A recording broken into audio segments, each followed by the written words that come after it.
Hello there, welcome back to my channel. Today we are talking about makeup expiration dates. I have received numerous questions from you all recently since I did my makeup collection video.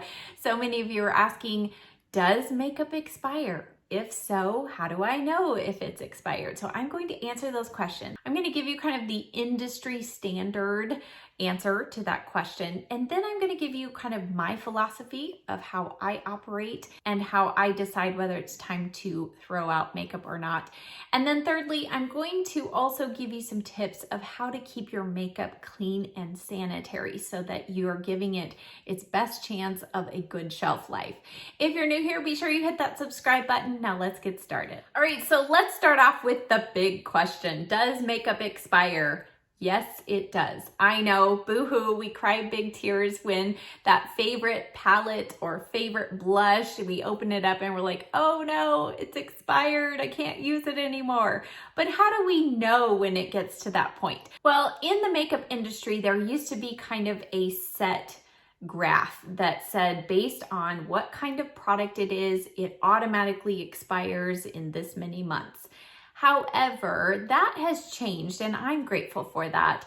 And now it is based on each individual product. So when you look on the back of almost every makeup and beauty product, so this applies also to moisturizers, sunscreens, there is a tiny little jar. It might be easier to see. I'll see if I can zoom this in. There's a tiny little jar with a number and the letter M as in months.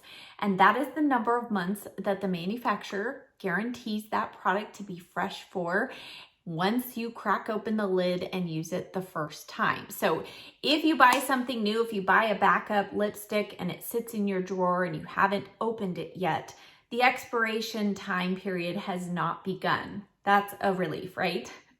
But once you open it up, they do say that that time clock starts ticking. Now, having said that, just because one product, like this blush and highlighter duo from Wayne Goss, says 9 months, that does not mean that the Natasha Denona blush quad is also 9 months. In fact, this has a shelf life of 18 months.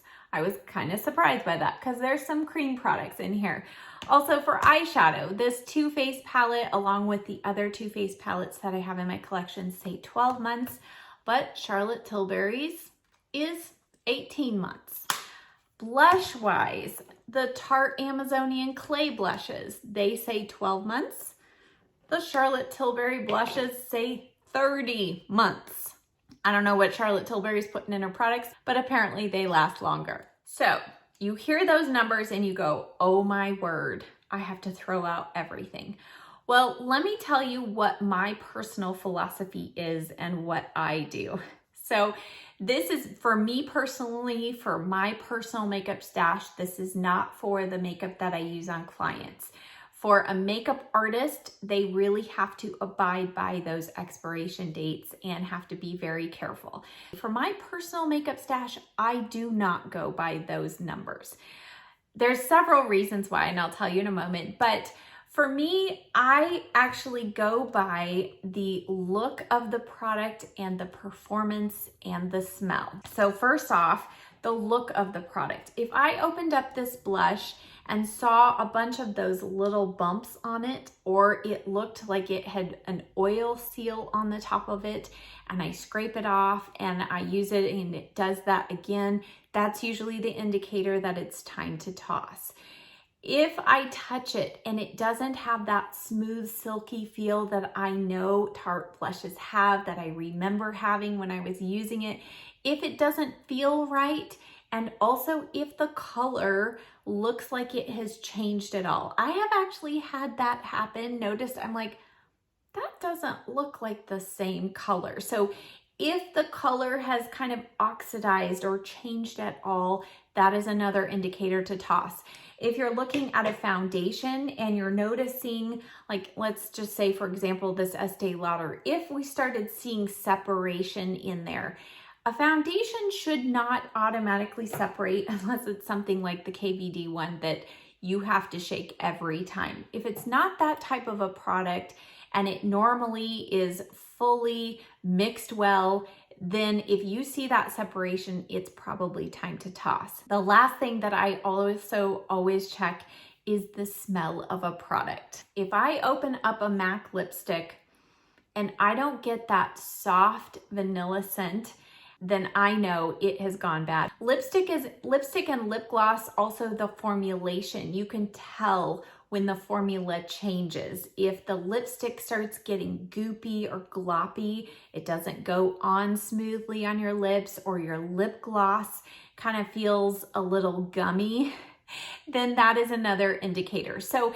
check the color, check the formula, the smell of it. Those are all indicators that will let you know if it's time to toss. Now, how do you extend the shelf life of your makeup, or at least make sure that it lasts for the full length of time that it's supposed to last? Well, there are 3 things that I recommend. First of all is to regularly sanitize your products. Now, I do this with my eyeshadow palettes. I would say maybe 2 times a year when I do my kind of seasonal change out. That's when I will many times pull out my bottle of rubbing alcohol. This is a little tiny spray bottle. I think this is the easiest way. You can also do a dropper and drop the alcohol in the shadow, but I just think this is super easy. All you have to do is take your alcohol and you're going to spray and thoroughly wet the tops of each of your shadows. Now, you don't want it so wet that the formula starts to kind of run out of the palette. That's not what you want. But all you have to do is just thoroughly wet the surface of each of the eyeshadows, okay? They are all wet. Alcohol is going to kill any bacteria that is in there. And then all you're going to do is just set this palette out on your desk or on your beauty table or on your counter, let it dry overnight. And then the next day I take a tissue and just wipe over the top of each one. And you will notice that the surface it looks brand new and clean and ready to start. You can sometimes get little bubbles that form from the alcohol. All you have to do is just tap those down with a clean finger and then let it dry. The alcohol will not alter the formulation of your products. Now, this you cannot do with cream products, but you can do it with any powder products, including blushes as well. So sanitize your products regularly. Second of all, regularly clean your brushes. This is something I struggle with personally, and that is why I own multiple eye brushes, because you really should clean your brushes every 2 to 3 uses on your eyes. Sometimes I push it a week. If I'm looking at a brush and thinking, I've used that quite a few times, I think it's time for a clean one, I'll pull in a clean one. Maybe it's the same, maybe it's slightly different. But just regularly wash your brushes. And if you're a slacker like I am, you might want to add a couple of extras to the rotation so that you can make sure you're not putting bacteria into your product. So that's what happens if your brushes get dirty and you don't clean them regularly. Bacteria gets into the product and therefore it can shorten the shelf life of your products. Now, the third thing is something that you may not think about, but try to avoid extreme heat for your beauty products. This comes into play especially with things like lipstick, mascara, any cream products. So you've probably had that experience at least once in your life where you've left your purse in a hot car and you get back in, you pull out your lipstick and it just oozes out all over and you're like, oh no. So you don't have to get though to that point of complete melting for it to still alter the formulation. I have noticed this in an Ulta or a MAC store that has a display that's in a window that gets a lot of sun, and you can look at some of those lipsticks and you can tell those lipsticks are not good. So extreme heat is going to shorten the lifespan of your lipsticks. Also mascara, it can really dry out the formula. It can really change the formulation. So that's my final tip. Just be sure you're not storing your makeup in extreme temperatures. So that wraps up this video. I know it was short, but hopefully the information I shared with you today was helpful to you. Thank you so much for watching. I'll see you next time. Bye.